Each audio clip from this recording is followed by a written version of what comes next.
विदुर जी को भगवान कैसे मिले।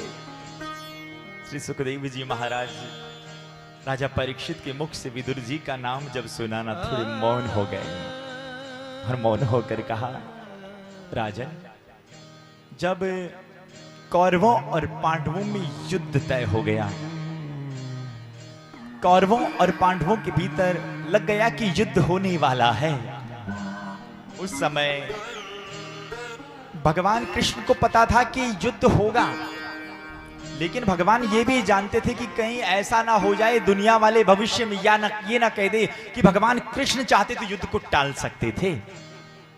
इसलिए भगवान आज हस्तिनापुर में दूत बनकर जाने का प्लान कर रहे थे कि वहां पर मैं जाऊं और मैं दुर्योधन को समझा कर आऊं।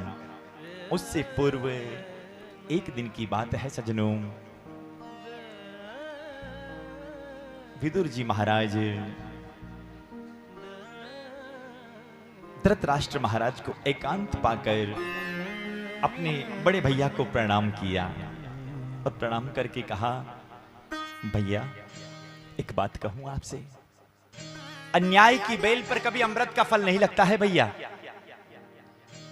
और आपको एक बात बताऊं, अपने घर में जो ये दुर्योधन है ना, ये कलंक लेकर पैदा हुआ है, इसलिए मैं आपको ज्यादा तो क्या समझाऊं, आप हमारे बड़े भाई हो, पर शास्त्र कहता है कि अगर एक व्यक्ति के त्यागने से अगर पूरा का पूरा अगर गांव सुरक्षित रहता है ना, उस व्यक्ति का त्याग कर देना चाहिए।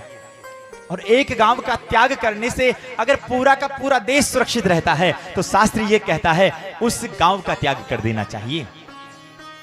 भैया आप तो वैसे समझदार हैं, आपको मैं क्या बताऊं, पर इस दुर्योधन को आप त्याग दें, वरना ये हमारे पूरे कुल का नाश का कारण बनेगा। और योग की बात है, इतने में दुर्योधन आ गया और दुर्योधन ने आकर विदुर जी को अपने खिलाफ पिता को भड़काता हुआ जब विदुर जी को देखा ना, दुर्योधन बोल पड़ा, अरे एक दासी के बेटा होकर हमारे टुकड़ों पर पलने वाले हमारे खिलाफ हमारे पिताजी को भड़काते हो, जाओ निकल जाओ मेरे यहां से। कहते हैं सज्जनों, उसी समय विदुर जी महाराज अपना धनुष बाण एक तरफ रखकर भैया को प्रणाम करके निकल गए और उसी दिन से दुर्योधन के उल्टे दिन चालू हो गए। और धनुष बाण इसलिए रखा कि मानो विदुर जी महाराज ये बतलाना चाहते हैं दुर्योधन को कि मैं तुम्हें छोड़कर पांडवों की तरफ नहीं जा रहा हूं, बस अपनी पत्नी विदुरानी को लिया और सीधा पर्णकुटी में जाकर अपनी सुंदर सी कुटिया बनाकर आराम से तपस्वी का भाव बनाकर रहने लगे। और आपको बता दें, जीवन में अगर घर में कोई भी भक्त बालक हो, उस भक्त हो और कोई भी आपके घर में, उसका अपमान मत करो। आपको एक बात बताएं, रावण ने भी जब तक विभीषण का अपमान नहीं किया ना, तब तक उसका कामकाज अच्छा चल रहा था। अस कह चला विभूषण तब ही, आयुहीन भय सब तब ही। अरे जिस दिन विभीषण को लात मारी ना, उसी दिन से रावण के उल्टा दिन स्टार्ट हो गए। बस विदुर जी महाराज पर्णकुटी में निवास करने लगे और इधर मेरे गोविंद आज दुर्योधन को समझाने के लिए भगवान आज दूत का भेष बनाकर, दूत बनकर आज हस्तिनापुर में पधार रहे हैं। और इधर दुर्योधन कपटपूर्ण मैत्री का उदाहरण देने के लिए पूरी की पूरी हस्तिनापुर नगरी को एक दुल्हन की तरह सजाने लगा। पूरी की पूरी हस्तिनापुर नगरी को एक दुल्हन की तरह सजाया। जगह जगह पर तोरण द्वार बांधे गए, बांधनवाड़ लटकाई गई। कपटपूर्ण मैत्री का उदाहरण प्रस्तुत करना चाहता था दुर्योधन भगवान कृष्ण को, कि मानो भगवान कृष्ण को ऐसा लग जाए कि मैं उनका परम मित्र हूं। आहा, भगवान कृष्ण के आने की खबर जब विदुर जी को कान में पड़ी ना, विदुर जी दौड़ते दौड़ते अपनी पत्नी के पास आकर कहा, देवी सुनती हो, अब द्वारिकाधीश हस्तिनापुर में आ रहे हैं। विदुरानी ने कहा कि अरे पहले तो आपके पास मंत्री का पद था, अब तो आपके पास मंत्री का पद भी नहीं है। क्या कन्हैया आपको, ठाकुर जी आपको आपसे बात करेंगे? इतने में विदुर जी ने कहा, कोई बात नहीं ना, बात करे ना करे, जैसे आम जनता कन्हैया का दर्शन करेंगी, वैसे हम भी दरवाजे की दीवार के किनारे हम भी कन्हैया का दर्शन कर लेंगे। बात ना हो, उनका दर्शन तो हो जाएगा। चलो चलो तुम तैयार हो जाओ। आहा, विदुर जी महाराज विदुरानी को लेकर आम जनता भगवान कृष्ण के स्वागत में जैसे खड़ी थी ना, वैसे विदुर और विदुरानी भी एक दीवार के किनारे खड़े हो गए। आज मेरे गोविंद जब हस्तिनापुर में प्रवेश करते हैं ना सज्जनों, उसी समय भगवान बार बार चारों तरफ अपनी नजर को घुमा रहे थे, मानो भगवान कृष्ण को भी विदुर जी का ही इंतजार हो। अब इधर देखे कभी इधर देखे, देखते देखते देखते देखते विदुर जी और विदुरानी एक घर जरूर आऊंगा। भाव से बोल दो ना एक बार, ऐसे नहीं, थोड़ा भाव से बोलना पड़ेगा। हाँ काका काका मैं आपके घर जरूर आऊंगा। बस भगवान कृष्ण का दरबार में प्रवेश हुआ। दूसरे सब राजाओं के लिए सोने के सिंहासन और गोविंद के लिए मणियों से सुसज्जित सिंहासन पर भगवान को बिठाया गया। दुर्योधन ने कहा कि विराजिए, केशव बैठिए। भगवान बैठे और बैठने के बाद भगवान कृष्ण आए, बैठे और कहा कि दुर्योधन मैं कुछ संदेश लेकर तुम्हारे पास आया हूं। पांडव तुम्हारे भाई है ना? कि हाँ। काका के बेटे? बिल्कुल पक्का है। उसके आधार पर मैं ज्यादा तुमसे मांगने नहीं आया हूं, पर एक काम करो, उनका भी अधिकार है। हे दुर्योधन एक काम करो, 5 गांव पांडवों को दे दो, बस ज्यादा नहीं। तो दुर्योधन तिल मिला उठा और कहने लगा, केशव क्या बात कर रहे हो? अरे 5 गांव बहुत दूर की बात है। बिना युद्ध के तो मैं सुई के नोक जितनी जमीन भी दुर्योधन पांडवों को नहीं देगा। भगवान मुस्कुराकर कहने लगे, दुर्योधन युद्ध की विभीषिका केवल नानी दादी की कहानी में सुनी होगी, न जाने कितने परिवार उजड़ जाएंगे, कितने बच्चे अनाथ हो जाएंगे, कितनी माताएं विधवा हो जाएगी। ऐसा मत कर। अरे कन्हैया छोड़ो ना, तुम एक काम करो, बचपन में तुम माखन मिश्री पाते थे, मेरी माँ गांधारी ने आपके लिए भोजन बनाया है।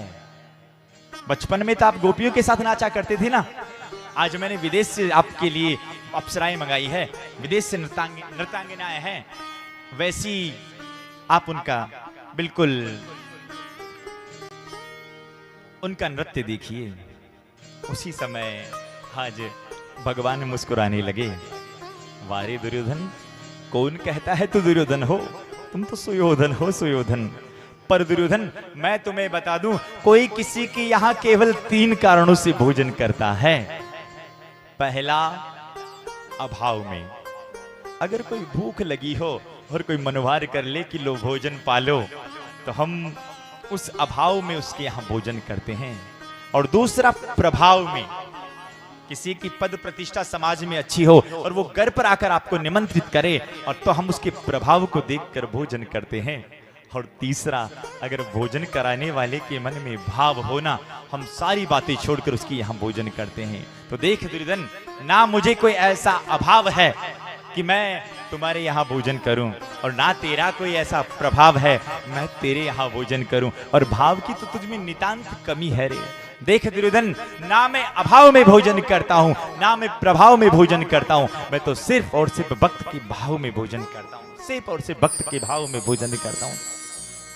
भगवान ने कहा है कि भाव का भूखा हूं मैं, भाव ही सब सार है, भाव से मुझको भजे, भव से बेड़ा पार है। और वैसे भी दुर्योधन एक बात बताऊं, आज का जो मेरा निमंत्रण है ना, वो विदुर काका के यहाँ है। और जो ही बोला कि विदुर काका के यहाँ है, योग से उस सभा के भीतर विदुर जी भी बैठे हुए थे। अब विदुर जी ने कहा, राम राम, मैंने निमंत्रण कब दे दिया? पर भगवान ने बड़ी सभा में कहा कि आज का निमंत्रण तो मेरा विदुर जी के यहाँ है। अब क्या करें? अब घर पर तो कोई व्यवस्था है नहीं, अब कन्हैया आ गए तो क्या खिलाऊं? अब भगवान के यहाँ से विदुर जी तो पट से निकले, बाजार में जाऊं, कुछ ना कुछ खरीद कर लाऊं कि मेरा कन्हैया मेरे घर पर आ जाए, और क्या पता उसे क्या खिलाऊं। पहली बार कन्हैया घर पर आएंगे। विदुर जी तो गए थे बाजार में, और मेरे गोविंद विदुर जी के घर की तरफ प्रस्थान करने लगे। सजनों, अपनी चरण पादुका एक तरफ उतारी, मानो भगवान हमको एक संकेत करना चाहते हैं। जैसे भक्त भगवान के मंदिर में जाता है ना, अपनी चप्पल बाहर उतार कर जाता है, ऐसे ही मेरे गोविंद जब अपने भक्त के घर पर पधारते हैं ना, अपनी चरण पादुका भी भगवान उतार कर फिर भक्त के घर में प्रवेश करते हैं। आहा, आज भगवान कृष्ण पहुंचे हैं विदुर जी के यहाँ पर। योग की बात है, उस समय विदुरानी भीतर स्नान कर रही थी और कुंडी लगा रखी थी। भगवान गोविंद आए और दरवाजा खटखटाने लगे। अरे काका काका खोलो, काकी काकी खोलो, काका काका खोलो, काकी काकी खोलो। और जो ही दरवाजा खटखटाया सजनों, भीतर से विद्रानी ने सुना, अरे भगवान ये तो मेरे कन्हैया की आवाज है। आज अपना हाव भाव भूल गई, कपड़े तक नहीं पहने और दौड़ती दौड़ती गई और सीधा दरवाजा खोल दिया। और भगवान भी समझ गई कि आज ये विद्रानी भाव में मस्त हो गई है। अपनी पीताम्बरी विद्रानी को दी। आज कन्हैया की पीताम्बरी लेकर विद्रानी अपने आप को संभाला और कहा, अरे कन्हैया आओ ना बैठो। कन्हैया को बिठाने के लिए कहे, अरे कन्हैया रुको रुको, मैं तुम्हारे लिए कुछ न कुछ बिछाने के लिए लाऊं। विद्रानी कभी इधर दौड़े कभी उधर दौड़े, राम राम कुछ मिला नहीं, क्या बिछाऊं। हे भगवान करूं तो करूं क्या। हे भगवान मैंने अभी यही रखा था बिछाने का। और इतने में विद्रानी को एक लकड़ी का पाटिया मिला, उस पार्टी को भी उल्टा बिठा दिया और उसे उल्टा बिछा कर कन्हैया को कहा, कन्हैया बैठो ना। मेरे गोविंद आज उस उल्टी पार्टी पर बैठ गए। और अपने पेट पर हाथ घुमाते घुमाते कहा, काकी एक बात बोलूं, बड़ी जोर से भूख लगी है, कुछ खाने को हो तो दो ना। हमारे भगवान की भगवता, वहां 56 भोग था, उस 56 भोग को छोड़ कर आए और यहाँ काकी को क्या कह रहे हैं, काकी बड़ी जोर से भूख लगी है, कुछ खाने को हो तो दो ना। अब घर में कोई व्यवस्था है नहीं। विद्रानी ने कहा, कन्हैया रुको ना, मैं तुम्हारे लिए कुछ प्रबंध करके लाऊं। कदली के वन में आज दौड़ती दौड़ती विद्रानी गई, केले के फल तोड़ कर लाई। केले के फल तोड़ कर लाकर सजनों पत्तल बिछाई, वो भी उल्टी। केले का छिलका छिलती जा रही है और छिलके छिलके को तो पत्तल में धरती जा रही है और फल फल को फेंक रहे। कन्हैया पाओ ना। और मेरे गोविंद भी विद्रानी के भाव में उस केले के छिलके को पा रहे हैं। आहा, एक छिलका, 2, 3, 4, लगभग 25 केले के छिलके मेरे गोविंद ने पा लिए। और इधर विदुर जी महाराज जो बाजार में गए थे ना, विदुर जी महाराज ने बाहर से आवाज लगाई, अरे सुनती हो, कन्हैया ने पूरी भरी सभा में मेरा नाम लिया था और कहा था कि मैं विदुर जी के घर जाऊंगा। विदुरानी ने कहा जाऊंगा कि कब के पधार गए हैं। हर कन्हैया के हाथ में केले का छिलका देखा ना, आज विदुर जी ने कान पकड़ कर कहा, राम राम कन्हैया पहली बार आए हो और मेरी विदुरानी ने क्या केले का छिलका पवा दिया है। काम करो ना, ये बाजार से मैं मोतीचूर का लड्डू लेकर आया हूं, इस लड्डू को पाओ। बस छिलके को हाथ से लिया, एक तरफ रखा। भगवान ने जो ही वो मोतीचूर का लड्डू पाया ना सजनों, भगवान ने विदुर जी को कहा, काका बुरा ना मानो तो एक बात कहूं। अरे कहो ना कन्हैया। काका सच्ची कहूं, जो स्वाद विद्रानी के उस छिलके में था ना, वो स्वाद आपके इस लड्डू में नहीं है। ये भगवान की भगवता है साहब, कि भगवान ने कहा है, भाव का भूखा हूं मैं, भाव ही सब सार है। भाव से मुझको भजे तो भव से बेड़ा। अरे बिना भाव के बाजार में भी कोई वस्तु नहीं मिलती है, तो क्या भगवान मिलेंगे। कोई वस्तु लेकर आओ ना, उसका भी अगर भाव नहीं दोगे तो वो वस्तु भी नहीं मिलेगी, तो क्या गोविंद मिलने वाले हैं। आहा, एक बार उद्धव जी ने भगवान को कहा, भगवान आपको सबसे अच्छा भोग कब लगा। जब भोग का नाम आया ना, तो कन्हैया की आंखों से आंसू बहने लगे और कहा, एक बात कहूं, मेरे 24 अवतार है और 24 अवतार में 2 अवतार मेरे मुख्य है, एक राम अवतार और दूसरा कृष्ण अवतार। सच्ची कहूं उद्धव, पहला मुझे राम अवतार में सबरी के जूठे बेर पाकर और कृष्ण अवतार में विद्रानी के केले के छिलके पाकर मुझे जो आनंद आया है, वैसा आनंद आज से पहले कभी नहीं आया। आज बड़े आनंद